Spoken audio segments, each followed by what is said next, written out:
नमस्कार, आपका स्वागत है। दोस्तों, क्या आपके भी दांतों में गैप है? तो आप इस वीडियो को अंत तक जरूर देखें। आज हम आपको समुद्र शास्त्र के अनुसार मनुष्य के शरीर के लक्षणों के आधार पर उसके भविष्य एवं उसके व्यक्तित्व की जानकारी देने वाले हैं। दोस्तों, भारतीय संस्कृति में शुभ अशुभ व शकुन अपशकुन जैसी बातों को काफी महत्व दिया गया है। हमारा ज्योतिष शास्त्र इतना समृद्ध है कि इसमें हर चीज के पीछे छिपे अर्थ को विस्तार से बताया गया है। हमारे आसपास जितनी भी बातें घटित होती है उनका संबंध हमारे निकट भविष्य से अवश्य ही जुड़ा हुआ होता है। हमारे शरीर पर के कुछ चिन्हों का या तिल का हमारे शरीर की बनावट में भी कुछ न कुछ अर्थ छिपा हुआ होता है।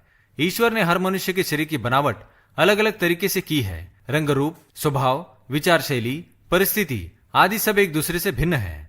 समुद्र शास्त्र हमारी वैदिक संस्कृति का एक हिस्सा है, जिसमें हमारे शरीर पर निहित इन सभी चिन्हों और शरीर के विभिन्न अंगों की बनावट का अध्ययन करके मनुष्य का भूत, भविष्य और वर्तमान बताया जाता है। हमारे शरीर पर जितने भी निशान या अलग सी कुछ बातें होती है उससे हमें काफी कुछ पता चलता है। इनमें से कुछ निशान हमारे लिए लकी यानी कि सौभाग्य का प्रतीक होते हैं, तो कुछ अनलकी यानी दुर्भाग्य का कारण।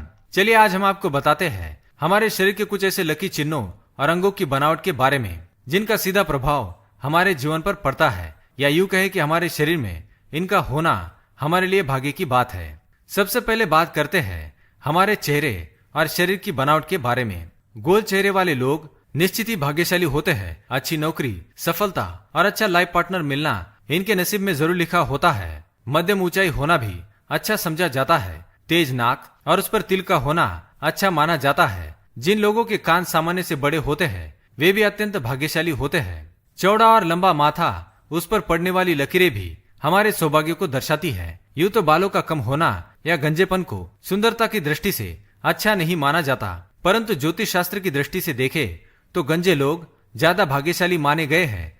महिलाओं की मांग सीधी होना भी अच्छा माना जाता है। अब हम बात करते हैं हमारे चेहरे और शरीर के अन्य भागों पर जन्म से ही जो तिल होते हैं उनकी। जी हाँ, ये जो तिल होते हैं शरीर पर उनकी स्थिति के अनुसार उनका अर्थ होता है। जैसे कि माथे के बीचों बीच तिल हमारे लिए लकी होता है, इसी तरह हथेली, दाएं गाल, दाईं आंख इत्यादि पर जो तिल होते हैं वो हमारे लिए खास होते हैं।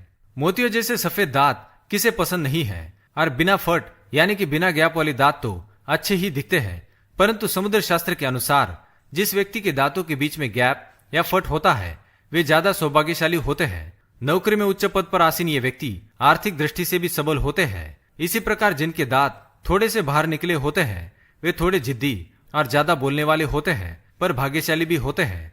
अब बात करते हैं हथेली और तलवों की। हथेली और तलवे यदि हमेशा कोमल, गुलाबी और समतल रहते हो, साथ ही हथेली का मध्य भाग उठा हुआ और रेखाएं भी स्पष्ट हो, तो व्यक्ति भाग्यशाली होता है। हथेली पर त्रिभुज का निशान भाग्यशाली होने की निशानी है।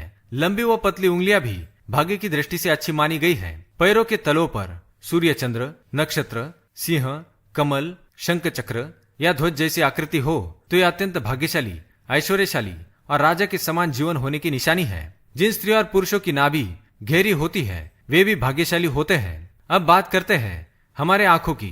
समुद्र शास्त्र के अनुसार हमारे आंखों में से भी हमारे व्यक्तित्व का पता आसानी से लगाया जा सकता है। गहरी काली और बड़ी आंखों वाले लोग बुद्धिमान और धनवान होते हैं। इसी तरह घनी और आपस में जुड़ी हुई भौहें अच्छे भाग्य की निशानी है। तो दोस्तों, ये सब हमारे शरीर की बनावट और निशानियों को ध्यान में रखकर शास्त्रों में वर्णित बातें हैं। अपवाद तो हर जगह होते हैं, यह भी होना स्वाभाविक है। क्या आपके भी दांतों के बीच में गैप है तो हमें कमेंट में अवश्य बताएं।